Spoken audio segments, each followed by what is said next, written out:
De quoi allons-nous parler dans cette vidéo? Nous allons parler des apparences. Les apparences. Ça fait longtemps que je n'ai pas fait une vidéo et peut-être que ça va paraître justement. Peut-être que je suis un peu rouillé. Mais je devrais me dérouiller assez rapidement. J'ai été malade. On va en parler dans une autre vidéo. Ça ne correspond pas avec le thème de cette vidéo. Mais là, j'ai plusieurs idées, hein, ça s'accumule. J'ai été malade, ensuite il fallait que je fasse des examens. Et donc je n'ai pas parlé à beaucoup de personnes, mais je parlais à quelqu'un l'autre jour et là des thèmes ont émergé que je considère très importants. Croyez-le ou non, nous allons parler aujourd'hui de quelque chose dont je n'ai pas encore parlé justement. Est-ce que ça se peut, après plus de 230 vidéos, je sais pas combien il y en a, il y a quelque chose que tu n'as pas abordé, un sujet qui a été non abordé? Ça a l'air que oui. Il y a encore des sujets non abordés et pas des sujets de périphérie. J'y réfléchissais et c'est vraiment central. C'est central à mon reconditionnement de la douleur et j'en ai pas encore parlé. Donc on va en parler dans cette vidéo qui parle, pour commencer, principalement de parler. Justement, on va commencer par la parole. Je parlais avec cette personne qui voit en parallèle Lily Road. Et là, déjà, je vois des contradictions dans ce qu'on dit. Donc, oui, il y a des contradictions dans le reconditionnement de la douleur. Et elle a plus d'expérience que moi. Donc, faites ce que vous voulez avec cette information-là. J'ai envie de vous dire, écoutez la personne qui a le plus d'expérience, mais ce n'est pas nécessairement le meilleur conseil. Des gros aspects du reconditionnement de la douleur, c'est de reconnecter avec son instinct. Et c'est ça que je vous dirais, de suivre votre instinct quand il y a des messages contradictoires. Voir qu'est-ce qui fonctionne pour vous. Et je vois plusieurs contradictions, mais la première, c'est parler des symptômes. Donc, elle disait à la personne que c'est bon d'avoir une personne, si j'ai bien compris, avec qui on peut parler des symptômes. Et moi, si vous avez déjà écouté mes vidéos, c'est ma règle numéro un. Numéro un. La première chose que j'ai faite dans tout le reconditionnement de la douleur, j'ai arrêté de parler des symptômes. C'est vraiment crucial pour moi.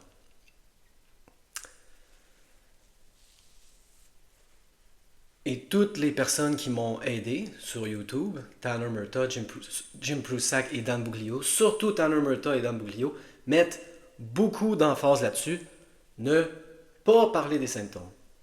Il y a des choses subtiles, selon moi, dans le reconditionnement de la douleur, qu'on va adresser dans une autre vidéo, comme quand est-ce qu'on cultive l'indifférence envers les symptômes et quand il faut ressentir les symptômes. Il y a des moments, selon moi, où il faut sentir les symptômes.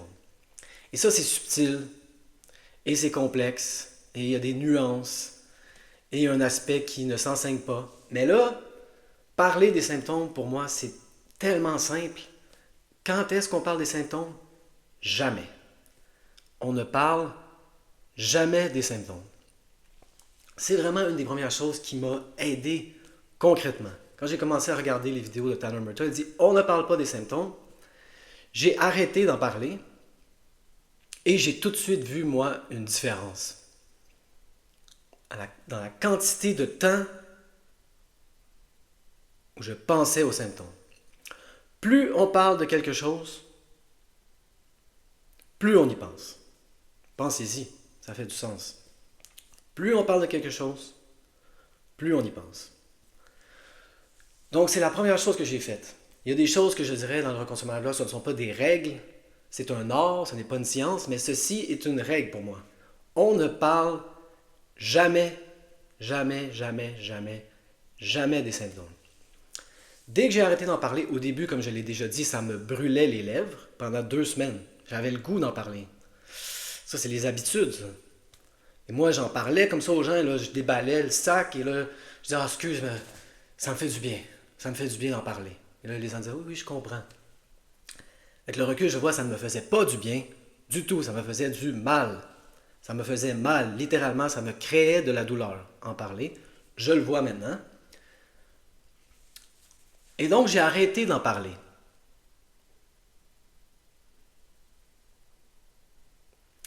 Mais c'est pas de ça qu'on parle dans cette vidéo. On ne parle pas de parler, on parle des apparences. Mais avant, je veux poursuivre sur le thème de la parole. C'est très étrange pour moi quand je regarde des vidéos de reconditionnement de la douleur, surtout quand nous sommes dans une vidéo où c'est le thème, même peut-être le titre de la vidéo. Ne parlez pas des symptômes. Ne parlez pas des symptômes.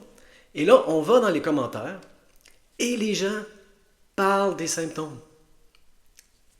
Vous niaisez pas, c'est comme ça. C'est à s'en gratter la tête. Et moi, c'est peut-être pour ça que ça ne m'a pas pris beaucoup de temps à faire le reconditionnement de la douleur. Je n'ai pas questionné ce qu'il me disait du tout. Je n'ai pas pris ce qui me plaisait, laissé d'autres choses. Quand je faisais, je les ai fait un par un. J'ai fait Tanner Murtaugh, j'ai fait tout ce qu'il m'a dit à la lettre. Jim Prusak, tout ce qu'il m'a dit à la lettre. Dan Buglio, tout ce qu'il m'a dit à la lettre, sans jamais questionner. Ça, ce n'est pas bon dans la vie en général. Hein? Prends un sens critique. Moi, avant le reconditionnement de l'horloge, j'ai fait une thérapie de 2 ans. Et elle s'était guérie de la fibromyalgie. Et je me suis dit, je tourne mon sens critique off, je l'éteins complètement. Et je fais tout ce qu'elle me dit de faire. Et j'ai des regrets. J'ai des regrets d'avoir fait tout ce qu'elle m'a dit de faire, d'avoir tourné mon sens critique dans la position éteinte. Mais j'ai beaucoup appris également. J'ai fait la même stratégie dans le reconditionnement de la douleur et je n'ai aucun regret. Évidemment, j'ai zéro regret. J'ai fait tout ce qu'ils m'ont dit et ça voulait dire ne pas parler des symptômes. Donc, quand j'allais dans les commentaires, c'était vraiment un mystère pour moi. Je me disais, ok, ces gens-là, c'est ça, ils n'écoutent pas ce que les YouTubers disent à la lettre. Parce que nous sommes en plein milieu d'une vidéo qui dit ne parlez pas des symptômes et ils parlent des symptômes. Ils parlent des symptômes. Et écrire, moi, je crois que c'est encore pire qu'en parler. C'est encore plus puissant. Des fois, c'était des vidéos sur le fait n'utilisez pas d'étiquette médicale. Et là, les gens écrivent ça fait 3 ans que je fais le travail TMS. J'ai la fibromyalgie. Je m'en arrachais les quelques cheveux qu'il me reste. Hein, je commence à caler un peu. Je m'en arrachais les cheveux. Pourquoi tu utilises le terme fibromyalgie? C'est fou. Dans une vidéo qui dit n'utilisez pas d'étiquette médicale. Ça fait 5 ans que je fais le travail TMS. J'ai mal au cou, ça brûle, ça cogne. La question vient, pourquoi ça brûle, pourquoi ça cogne, pourquoi j'ai mal? Parce que tu en parles. J'imagine constamment, si tu vas écrire comme ça sur des commentaires YouTube, j'ai mal, ça cogne, ça brûle. Et là, c'est ça, cette personne-là qui voit Lily Rose, à un moment donné, a écrit un poème sur les symptômes, que ça cogne, ça brûle. Moi, c'est ça, non seulement je ne vois aucune utilité à toi, je vois ça comme ça nuit. Et ça, c'est à vous de faire le tri. Hein? C'est une vidéo gratuite, vous n'êtes pas obligé d'écouter mes conseils. Mais moi, ce que je vous dis, c'est que j'ai écouté à la lettre les conseils des gens, les 3, qui m'ont dit ne pas parler des symptômes. Jamais. Il faut oublier les symptômes. Plus on parle de quelque chose, plus on s'en rappelle. J'espère que c'est logique et que ça fait du sens pour vous. Il faut oublier la douleur, oublier les symptômes. Mais dans cette vidéo, nous allons aller plus loin que ça et aborder un sujet que je n'ai jamais abordé, c'est-à-dire les apparences. Donc, moi, quand j'ai arrêté de parler des symptômes, j'ai vu une différence. Et là, des fois, les gens, parce que j'en parlais tellement souvent avant, me posaient des questions. Et ils me disaient, et puis les symptômes. Et là, je disais, non, c'est ça, je ne parle plus des symptômes. Et encore mieux, je disais, de plus en plus, je comprenais le concept. Et là, je disais, je vais de mieux en mieux. Très important, ça. Même qu'à un certain moment donné, je voulais que des gens me posent des questions parce que c'était l'occasion idéale de dire je vais de mieux en mieux à quelqu'un d'autre qu'à moi-même. Et ça, quand on parle de parler, justement, on ne parle pas seulement de parler aux autres, mais votre discours interne. Vous pouvez arrêter de parler des symptômes aux autres, mais là, vous êtes toujours en train de vous en parler à vous-même dans votre tête. Ça, c'est la même chose. C'est parler des symptômes, c'est ruminer. On appelle ça ruminer. Vous ruminez sur les symptômes. Vous en parlez à vous-même. Donc moi, mon discours interne commençait à changer. Je vais de mieux en mieux. Mais j'aimais beaucoup quand quelqu'un me demandait comment j'allais. Parce que là, c'était l'occasion de vraiment le dire à quelqu'un d'autre. C'est encore mieux. Comment vas-tu? Je vais de mieux en mieux, merci. J'étais content, là. Enfin, je peux le dire. Je vais de mieux en mieux. Mais ce qui est arrivé, c'est que les gens ont commencé à me dire, je sais que tu parles plus des symptômes, je sais que tu dis que tu vas de mieux en mieux, mais il y a certaines journées, les gens me disaient, mais aujourd'hui, je vois. Ah, je vois. Je vois là que t'es pas bien, t'es moins bien. Et là, ça vraiment, c'est un autre niveau qui est embarqué pour moi. OK, je ne parle plus des symptômes aux autres, je n'en parle plus à moi-même, je ne rumine plus sur les symptômes. Non seulement je ne rumine plus, je ne dis plus de choses comme j'ai mal, ça brûle, ça cogne. Je dis, dans mon discours interne, je vais de mieux en mieux. Quand quelqu'un me pose la question, je dis, je vais de mieux en mieux. Mais là, le feedback que je recevais des autres, c'est que des fois, ça paraissait que j'avais mal. Non seulement ça paraissait dans mon visage, mais aussi dans mon attitude. Les journées que j'avais plus de symptômes, je bougeais moins, j'avais moins de pep, j'étais moins vif. C'est vraiment ça le thème central de cette vidéo que je n'ai pas encore abordé, les apparences. Et là, de plus en plus, je réfléchissais à ça, le fait que même si je ne parlais plus des symptômes, les autres pouvaient voir les journées où j'allais moins bien. Et là, je me suis dit, il faut que j'aille plus loin que ne pas parler des symptômes, dire que je vais de mieux en mieux. Il faut que les autres soient incapables de dire quand j'ai plus de symptômes. Il faut que les autres soient incapables de deviner si je suis aujourd'hui à 2 sur 10 ou à 8 sur 10. Il ne faut pas que ça paraisse dans mon visage. Voici comment j'étais. Je dis, OK, je ne parle plus des symptômes. Je dis même, je vais de mieux en mieux. Mais des fois, j'étais comme ça.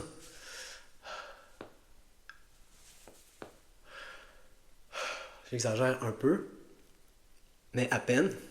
Hein? Et je vois des gens comme ça des fois. J'en parle à des gens comme ça.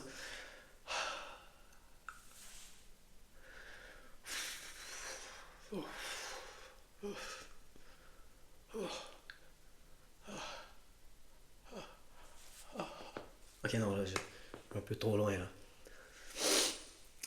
Mais ça paraît. Ça paraît. Et là, je me suis dit, il faut que je travaille là-dessus. Il faut que ça arrête de paraître. Il faut que ça arrête de paraître dans mon visage et dans mon comportement. Et là, de plus en plus, je regardais les vidéos de Dan Buglio et lui, il met beaucoup l'accent sur le subconscient qui nous observe constamment. Au début, pour moi, ça a passé par les autres. Mais là, de plus en plus, je réalisais, c'est ça, c'est pas les autres qu'il faut que je convainque. C'est mon subconscient. Les autres, c'est déjà un début. Et je m'entraînais comme ça pour que, peu importe le niveau de symptômes, 2 sur 10, 8 sur 10, les autres ne voient pas de différence dans mon visage et dans mon comportement. Et de plus en plus, je me foutais complètement des autres et je m'imaginais que la personne ultime qu'il faut que je convainque, c'est mon subconscient. C'est lui le spectateur ultime. Et au début, c'est vrai que c'était très faux. Il y avait un aspect là, vraiment, un terme anglais me vient en tête, fake. Je pense en anglais, moi personnellement, c'était fake. C'était faux et je sentais un peu que je mentais. Et là, je vais faire une parenthèse très importante. Ce dont je parle en ce moment, ce n'est pas les émotions. Très important de mentionner ça. Si on est triste, on ne fait pas semblant qu'on est heureux.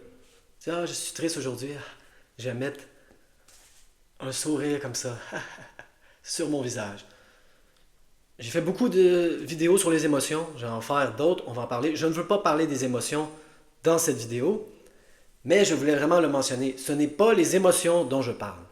Si on est triste, on ne fait pas semblant d'être heureux, sauf évidemment quand ça fait, je dirais, il n'y a pas de limite de temps, mais là, quand ça fait 5 jours qu'on est triste, là, c'est chronique et il faut faire ce que j'appelle sentir.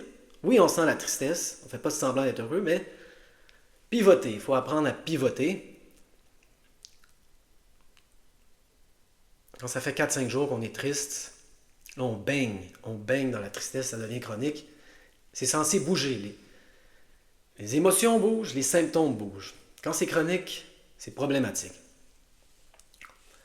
Mais je ne veux pas parler trop des émotions dans cette vidéo. Je voulais vraiment mettre l'emphase là-dessus, par exemple. Je ne parle pas ici de cacher ses émotions. Ce n'est pas ça dont je parle. Mais je parle, oui, de cacher les symptômes. C'est un conseil très mauvais pour quoi que ce soit d'autre que le reconditionnement de la douleur, le travail TMS. Surtout pour la vraie douleur. Moi, quand j'étais jeune, je jouais au football américain et que j'avais extrêmement mal. Des fois, j'étais porteur de ballon. Je me faisais rentrer dedans par des gens plus gros que moi, là. Pow! Des fois, ça shakeait comme ça. J'avais des commotions cérébrales. J'avais mal partout. Mais je me faisais semblant que je n'avais pas mal et je continuais, je persévérais à travers la douleur. Très mauvais conseil dans la vie en général pour quoi que ce soit, sauf, selon moi, pour le travail TMS, sauf pour le reconditionnement de la douleur. C'est un conseil ici seulement pour le TMS, pas pour les émotions, pas pour les problèmes structurels. C'est pour le TMS. Le TMS, évidemment, la douleur neuroplastique n'est pas structurelle. Donc, c'était la parenthèse. Ne pas cacher ses émotions, mais de plus en plus, je me disais, mon subconscient est un spectateur et il faut que je joue le rôle de plus en plus de quoi, de qui. Quel est le rôle que vous devez apprendre à jouer à la perfection? Le rôle de quelqu'un en santé. Votre subconscient est le spectateur, les autres aussi. Et vous devez être de plus en plus convaincant dans le rôle de quelqu'un en santé. Et ça, c'est les apparences. Et ça, au début, oui, je me sentais comme si je mentais, comme si c'était faux. Mais je me suis, dans un sens, j'aime bien cette expression, perdu dans le rôle. Je me suis perdu dans le rôle. Il y a des espions qui parlent de ça. Hein. Ils ont une vie, ils deviennent des espions, et là, ils se perdent dans le rôle, et leur vie d'espion devient plus réelle que leur vie d'avant. Ils se perdent littéralement dans leur rôle. Les acteurs font des répétitions, et là, jouent la pièce quelques heures par soir. Mais les espions, eux, sont dans leur rôle constamment. C'est un phénomène reconnu. Ils se perdent parfois dans le rôle qu'ils jouent. Et c'est ça. Vous voyez, j'avais même pas pensé à ça au début de la vidéo. J'aime bien improviser. J'ai eu une idée, c'est ça. Il faut devenir, plutôt qu'un acteur, il faut devenir un espion. Il faut totalement se perdre dans le rôle de quelqu'un en santé. Et plus on le fait, et plus on y croit, et moins c'est faux, et moins on ment, plus ça devient vrai. 20 minutes. Donc c'était ça le thème de cette vidéo principale, les apparences. Ça va plus loin que la parole. Donc qu'est-ce qu'on travaille, selon moi, dans le TMS? Il y a d'autres opinions, mais je suis en bonne compagnie, je crois, avec Tanner Murtaugh et Dan Buglio pour dire on ne parle pas des symptômes. Jamais. Jamais. On n'en parle pas aux autres. On en parle de moins en moins dans notre discours interne. La rumination. Les symptômes, les symptômes, les symptômes. C'est bien de ne pas en parler, mais qu'est-ce qui est mieux, c'est remplacer par un meilleur discours. Je vais de mieux en mieux. On se le dit à nous-mêmes. Quand on rencontre quelqu'un, moi je savais les gens qui allaient me demander, je disais, ah oui, elle, cette personne-là, elle va me demander comment je vais. Génial. Allez, demande-moi. Comment vas-tu? De mieux en mieux. Merci. Je vais de mieux en mieux. Merci beaucoup. Et plus on le dit, plus on y croit. C'est mon expérience. Mais à un moment donné, il a fallu que j'aille plus loin que juste la parole. Et c'est devenu une question d'apparence. Je surveillais mon visage, à quel point ça paraissait dans mon visage. Je me dis, oh mon Dieu, je suis toujours en train de grimacer, faire la moue comme ça. C'est pénible. C'est comme ça que je me sentais à l'intérieur. À l'intérieur, je me sentais comme ça. Même. J'étais fatigué aussi. Je me sentais comme...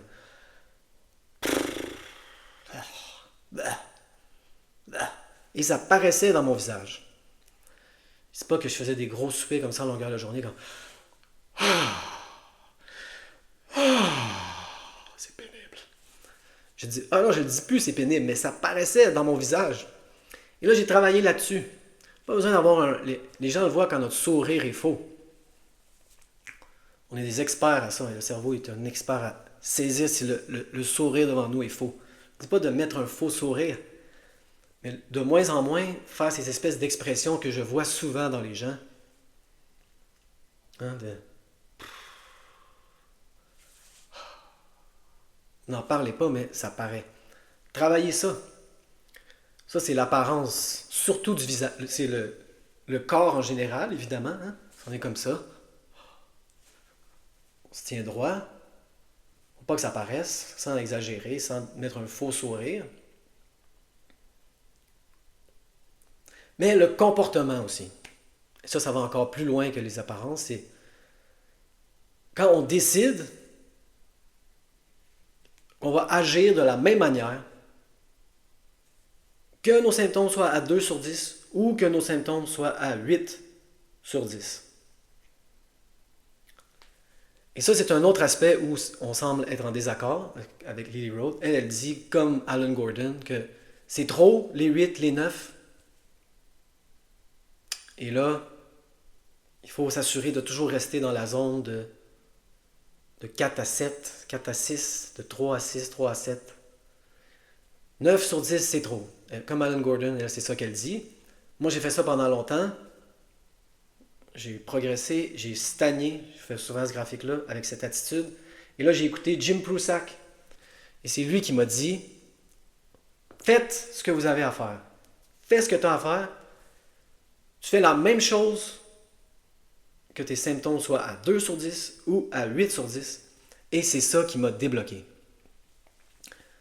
Parce que mon subconscient, qui est le spectateur ultime, ne voyait plus de différence entre les journées 2 sur 10 et les journées 8 sur 10. Mon subconscient se disait, oh mon Dieu, que ça soit 2 sur 10 ou 8 sur 10, il agit de la même façon. Je me réveille, j'ai goût de faire du jogging aujourd'hui, c'est à 2 sur 10, je vais faire du jogging. Je me réveille, aujourd'hui c'est à 8 sur 10. Je vais faire du jogging quand même. J'agis de la même façon. 2 sur 10, 8 sur 10. Et là, le subconscient devient convaincu très rapidement. C'est, oh mon Dieu, il incarne le rôle de quelqu'un en santé de façon spectaculaire. Quelle belle performance. Je devenais de mieux en mieux. C'est vrai, j'ai changé la métaphore, ce n'est plus un acteur. J'étais un espion tout à fait convaincant. J'étais un très bon espion. Mon subconscient a cru à la performance parce qu'il a éteint les symptômes. Lorsque vous réussissez à atteindre ce niveau-là, 2 sur 10, 8 sur 10, vous agissez de la même façon. Ce n'est qu'une question de temps avant que le subconscient éteigne les symptômes. À quoi ça sert de donner des symptômes à quelqu'un qui agit comme ça? À rien. Qu'est-ce que les symptômes essaient de faire? Ils essaient de vous protéger. Votre cerveau pense que c'est dangereux marcher, par exemple. Vous commencez à marcher, il vous met de la douleur, vous arrêtez de marcher. Ça fonctionne. La stratégie du subconscient fonctionne. C'est dangereux marcher, je lui envoie de la douleur, il arrête de marcher. Ça fonctionne. Pourquoi il arrêterait? Ça fonctionne. Si vous arrêtez complètement, peu importe le niveau de symptômes, 2 sur 10, 8 sur 10, tôt ou tard, le subconscient éteint les symptômes. À quoi ça sert? Il ne m'écoute plus. J'envoie du 8, du 9 sur 10, il marche quand même.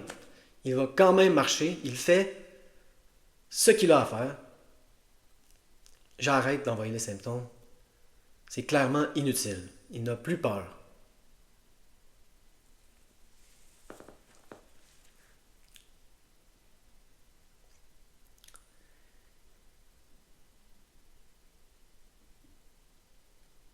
J'espère que cette vidéo a été utile. J'espère que les contradictions ne sont pas un obstacle pour vous. Moi, je parle de qu'est-ce qui a fonctionné pour moi, donc je suis certain, c'est la seule chose en fait dont je suis certain à 100%, ce qui a fonctionné pour moi. Et ça, une fois que j'y ai réfléchi, c'était un gros aspect de mon reconditionnement de la douleur. Non seulement ne plus parler des symptômes, non seulement dire je vais de mieux en mieux, mais m'assurer que, en termes d'apparence, même quand je suis fixe comme ça sans bouger, ça ne paraisse pas quand j'ai des symptômes, pas faire des faces. Ça ne paraît pas. Et la façon que j'agis. Quelque chose qui est ressorti aussi, c'est le fait que certaines personnes travaillent. Et moi, je ne travaillais pas quand je faisais mon reconditionnement de la douleur. Et ça, je ne sais pas quoi faire avec ça. Peut-être que justement, dans ces cas-là, vous êtes mieux d'aller avec la stratégie que j'appellerais ici Alan Gordon, Lily Road, c'est-à-dire essayer de ne pas déclencher des 8, des 9, c'est trop. Certaines personnes me disent, lorsqu'on est au travail, c'est impossible, évidemment.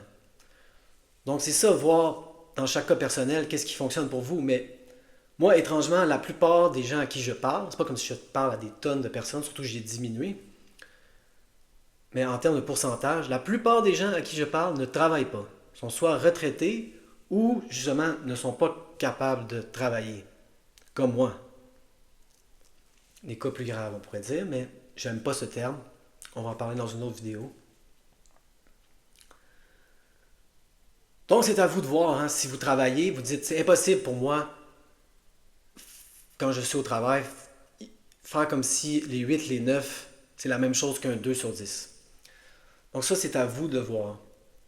Mais beaucoup de gens à qui je parle ne travaillent pas. Donc si vous ne travaillez pas, vous n'avez pas cette excuse.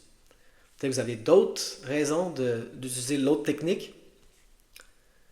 Mais moi, souvent, les gens me demandent comment tu as fait pour faire ça en 4 à 6 mois. Quand j'ai commencé le reconditionnement de la douleur, j'avais fait une thérapie avant.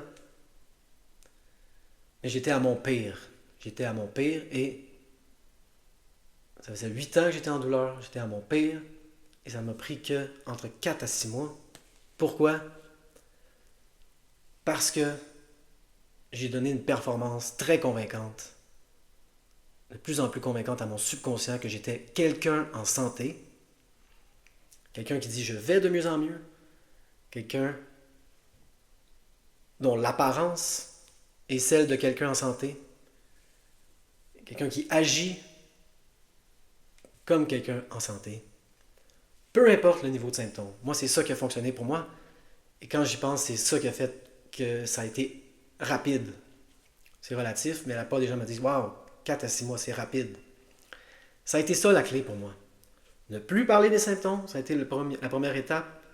Et agir, assurer qu'en apparence, les gens autour de moi et mon subconscient ne sont pas capables de faire la différence entre deux sur... C'est totalement subjectif, ça. C'est mon expérience personnelle. Personne n'est au courant.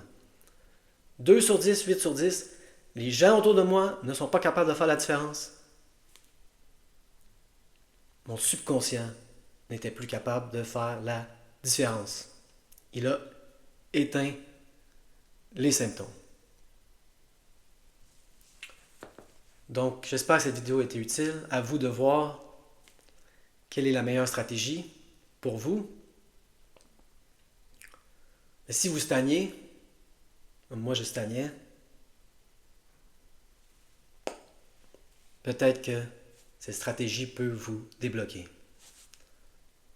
2 sur 10, 8 sur 10, aucune différence. On agit exactement de la même façon.